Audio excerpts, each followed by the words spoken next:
এডিআৰিৰ মৌখিক পৰীক্ষা অহা 17 জুনৰ পৰা আৰম্ভ হ'ব। আপোনালোকে জানে এডিআৰি থাৰ্ড গ্ৰেড অৰ্থাৎ তৃতীয় বৰ্গৰ বাবে যিসকল উত্তীৰ্ণ হৈছে তেওঁলোকে 3টা পৰীক্ষা দিব লাগিব। যিসকলে ষ্টেনোগ্ৰাফাৰৰ পৰীক্ষা পাছ কৰিছে তেওঁলোকে ষ্টেনোগ্ৰাফাৰৰ স্কিল পৰীক্ষা দিব লাগিব। যিসকলে ড্ৰাইভিং পাছ কৰিছে তেওঁলোকে ড্ৰাইভিঙৰ স্কিল পৰীক্ষা দিব লাগিব। আৰু যিসকলে সাধাৰণ তৃতীয় বৰ্গত পাছ কৰিছে তেওঁলোকে কম্পিউটাৰৰ স্কিল পৰীক্ষা দিব লাগিব।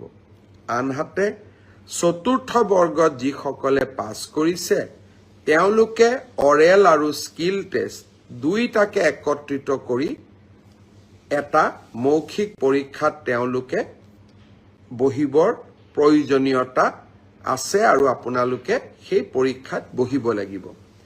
মই আশা কৰোঁ আমি জুলাই মাহৰ 15 তাৰিখৰ আগতে এই মৌখিক পৰীক্ষা বা স্কিল পৰীক্ষাৰ গোটেই পৰ্যায়টো শেষ কৰিম আৰু মই আগতেই কৈ অহাৰ দৰে 10 অক্টোবৰৰ দিনাখন আমি আপোনালোকৰ হাতত যোগ্যজনৰ হাতত নিয়োগ পত্ৰ তুলি দিবলৈ প্ৰচেষ্টা কৰিম। 10 অক্টোবৰৰ দিনটোতে আমি post graduate teacher, graduate teacher, LP, ME শিক্ষক আৰু স্বাস্থ্য বিভাগৰ বিভিন্ন পৰীক্ষাত উত্তীৰ্ণ হোৱা আৰু এডিআৰিৰ পৰীক্ষাত উত্তীৰ্ণ হোৱা এই আটাইসকলকে একেলগে খানাপাৰা ফিল্ডলৈ মাতি আনি আমি নিযুক্তি পত্ৰ আগবঢ়াম।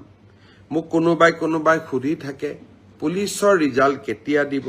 সকলো ৰিজাল্ট আমি এনেকে দিম যাতে আপোনালোকৰ হাতত আমি 10 অক্টোবৰৰ দিনাখন আমাৰ নিযুক্তি পত্ৰ আমি হাতত তুলি দিব পাৰোঁ। এডিআৰিৰ মৌখিক পৰীক্ষা অহা 17 জুনৰ পৰা আৰম্ভ হ'ব। আপোনালোকে জানে এডিআৰি থাৰ্ড গ্ৰেড অৰ্থাৎ তৃতীয় বৰ্গৰ বাবে যিসকল উত্তীৰ্ণ হৈছে তেওঁলোকে 3টা পৰীক্ষা দিব লাগিব। যিসকলে ষ্টেনোগ্ৰাফাৰৰ পৰীক্ষা পাছ কৰিছে তেওঁলোকে ষ্টেনোগ্ৰাফাৰৰ স্কিল পৰীক্ষা দিব লাগিব। যিসকলে ড্ৰাইভিং পাছ কৰিছে তেওঁলোকে ড্ৰাইভিঙৰ স্কিল পৰীক্ষা দিব লাগিব। আৰু যিসকলে সাধাৰণ তৃতীয় বৰ্গত পাছ কৰিছে তেওঁলোকে কম্পিউটাৰৰ স্কিল পৰীক্ষা দিব লাগিব। আনহাতে চতুৰ্থ বৰ্গত যিসকলে পাছ কৰিছে তেওঁলোকে অৰেল আৰু স্কিল টেষ্ট দুইটাকে একত্ৰিত কৰি এটা মৌখিক পৰীক্ষাত তেওঁলোকে বহিবৰ প্ৰয়োজনীয়তা আছে আৰু আপোনালোকে সেই পৰীক্ষাত বহিব লাগিব। মই আশা কৰোঁ আমি জুলাই মাহৰ 15 তাৰিখৰ আগতে এই মৌখিক পৰীক্ষা বা স্কিল পৰীক্ষাৰ গোটেই পৰ্যায়টো শেষ কৰিম আৰু মই আগতেই কৈ অহাৰ দৰে 10 অক্টোবৰৰ দিনাখন আমি আপোনালোকৰ হাতত যোগ্যজনৰ হাতত নিয়োগ পত্ৰ তুলি দিবলৈ প্ৰচেষ্টা কৰিম। 10 অক্টোবৰৰ দিনটোতে আমি post graduate teacher, graduate teacher, LP, ME শিক্ষক আৰু স্বাস্থ্য বিভাগৰ বিভিন্ন পৰীক্ষাত উত্তীৰ্ণ হোৱা আৰু এডিআৰিৰ পৰীক্ষাত উত্তীৰ্ণ হোৱা এই আটাইসকলকে একেলগে খানাপাৰা ফিল্ডলৈ মাতি আনি আমি নিযুক্তি পত্ৰ আগবঢ়াম।